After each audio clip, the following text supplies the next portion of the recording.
چلیے بچوں، اب ہم ملتے ہیں سنت تکارام سے۔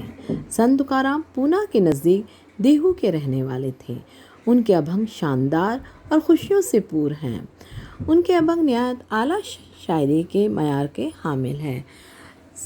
سنت تکارام کی کتاب گاتھا مراٹھی زبان کی کا انمول ورثہ ہے۔ وہ کچلے ہوئے مظلوموں میں خدا کا جذبہ دیکھنے کی نصیحت کرتے ہوئے کہتے ہیں، جو کچلے ہوئے اور مصیبت کے مارے ہوں کو اپناتا ہے وہی صحیح معنوں میں سادھو ہوتا ہے، اور یہ جان لیجیے کہ وہی خدا ہوتا ہے۔ ان کا نظریہ تھا، انہوں نے اپنے نظریات کے پیش نظر لوگوں کو دیے ہوئے قرض کے اپنے تمام کاغذات اندرائنی ندی میں بہا کر کئی خاندانوں کو قرض سے نجات دلائی۔ انہوں نے سماج میں پھیلی ہوئی منافقت، ضعیف الاعتقادی پر کڑی تنقید کی۔ ضعیف الاعتقاد یعنی غلط رسموں پہ انہوں نے عقیدت کو اخلاق سے جوڑنے پر زور دیا۔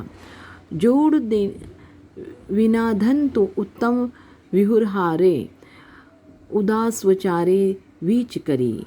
اس طرح ان کی تعلیمات کو سنسکرت میں مختصراً بیان کیا گیا ہے۔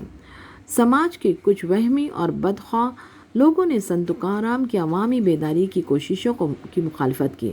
ان کا کہنا تھا کہ سنت تکارام کو بنیادی طور پر ابھنگ کہنے کا حق حاصل نہیں ہے۔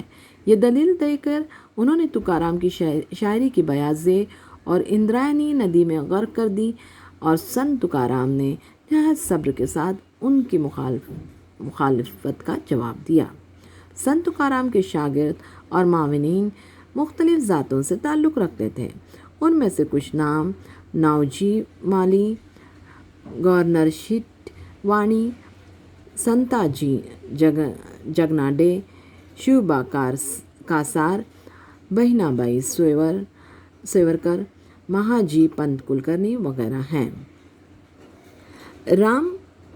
گنگا رام پنت موال اور سنتاجی جگناڈے نے سنت تکارام کے ابھنگوں کو تحریر کر کے محفوظ کر دیا۔